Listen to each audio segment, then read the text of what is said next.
ऐसा बाप नहीं चाहिए। एक बड़े शहर में रतनलाल अपनी बेटी संध्या और छोटे बेटे कुणाल के साथ रहता है। रतनलाल बहुत गरीब है और शराबी किस्म का आदमी है। वो रिक्शा चलाकर अपना जीवन यापन कर रहा है। रतनलाल एक अधेड़ उम्र के आदमी योगेश्वर को कभी कभी अपनी रिक्शा से मार्केट या मंदिर छोड़ता है और कभी कभी बाजार से उसका सामान भी ले आता है। एक दिन रतनलाल योगेश्वर से कहता है, साहब, आपके पास गाड़ी है, फिर भी आप कभी कभी रिक्शा से क्यों जाते हो? इन शहर की गलियों को आराम से देखना मुझे बहुत पसंद है। ठीक है साहब, मैं चलता हूँ, कल फिर आऊंगा। अरे रतनलाल, रुको तो। मैंने सुना है कि तुम अपनी बेटी को कुछ पैसों के बदले किसी को दे रहे हो। अभी किसी को बेचे नहीं तो क्या करे साहब। एक छोटा बेटा है, उसको पढ़ाना भी है, उसकी देखभाल भी करनी है, और अगर मैं बेटी को घर में रखूंगा तो उसकी शादी कैसे करूंगा साहब। तुमको कितने पैसे मिल रहे हैं? अब 50,000 साहब। देखो, मैं तुमको पूरे 20 लाख रुपए देता हूँ। तुम अपनी बेटी संध्या को मुझे दे दो। हैं? 20 लाख? धन्यवाद साहब, धन्यवाद। मैं कल ही उसे आपके पास छोड़ जाऊंगा साहब। अगले दिन रतनलाल संध्या को हमेशा के लिए योगेश्वर के यहाँ छोड़ आता है और बदले में 20 लाख रुपए लेकर घर आ जाता है। रतनलाल जिंदगी में पहली बार इतने पैसे पाकर बौखला गया। उसने एक अच्छा घर लिया। कुणाल, अब हमें कोई चिंता नहीं है, तो अब अच्छे से पढ़, खूब मन लगाकर पढ़ाई करना। पापा, मुझे पढ़ाई करना अच्छा नहीं लगता। अरे तूने अगर ज्यादा बकवास की ना तो बहुत मारूंगा। कल से तू अच्छे स्कूल में जाएगा तो जाएगा, हाँ बस। कुणाल का एडमिशन एक अच्छे स्कूल में हो जाता है, लेकिन आए दिन स्कूल से शिकायत आती ही रहती है।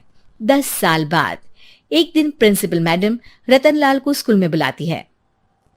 रतनलाल, आपका बेटा कुणाल बहुत आवारा हो गया है और ये बिल्कुल भी पढ़ाई नहीं करता है, बल्कि उसका दिमाग गलत कामों में जा रहा है। अब मैं उससे बात करूंगा मैडम। ठीक है, आज ये आखिरी मौका है, अगली बार तो मैं उसे स्कूल से ही बाहर निकाल दूंगी।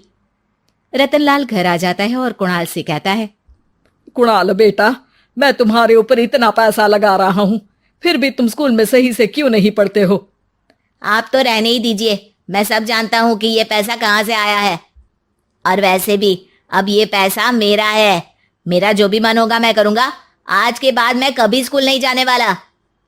रतनलाल को अपनी बेटी की याद आती है और वो रोने लगता है। 5 साल बाद कुणाल एक दिन एक लड़की को शादी करके घर ले आता है। पिताजी, ये मेरी पत्नी है स्वीटी। तुमने शादी कर ली?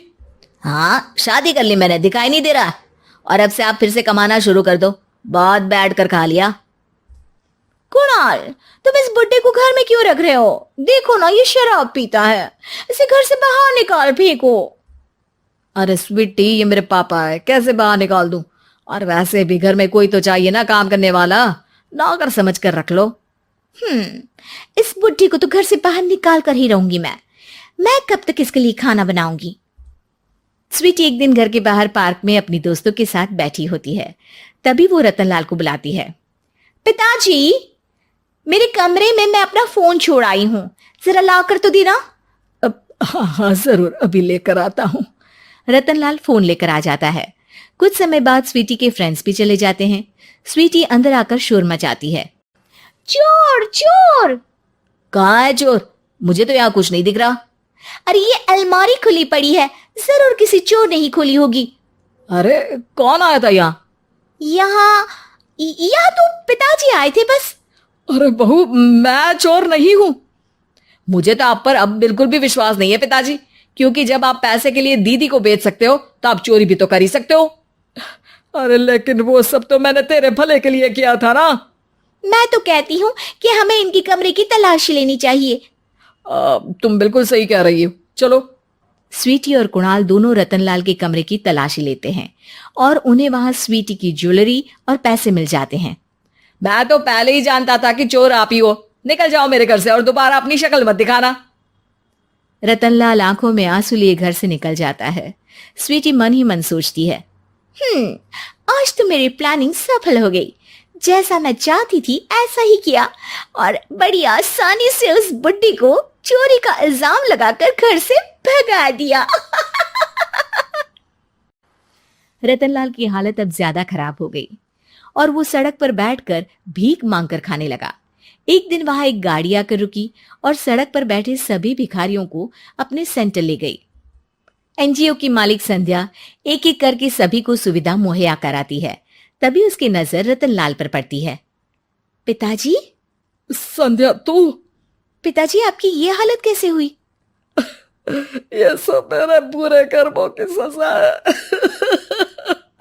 जो मुझे मिल रही है। मुझे माफ कर दे बेटी।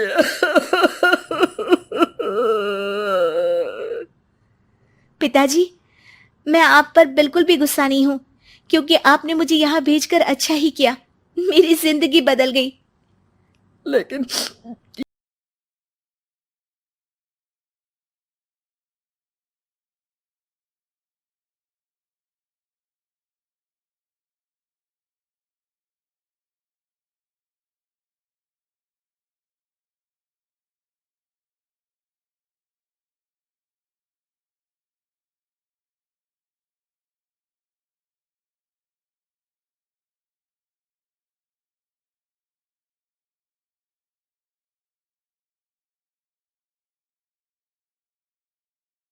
बावजूद भी, क्योंकि मैंने बेटे और बेटी में भेदभाव किया था।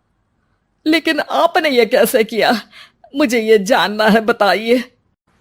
सालों पहले जब संध्या छोटी थी तब मैंने एक बार एक आदमी से तुम्हें बात करते हुए सुना था, जो कुछ पैसों में संध्या को तुमसे खरीद कर शादी करना चाहता था।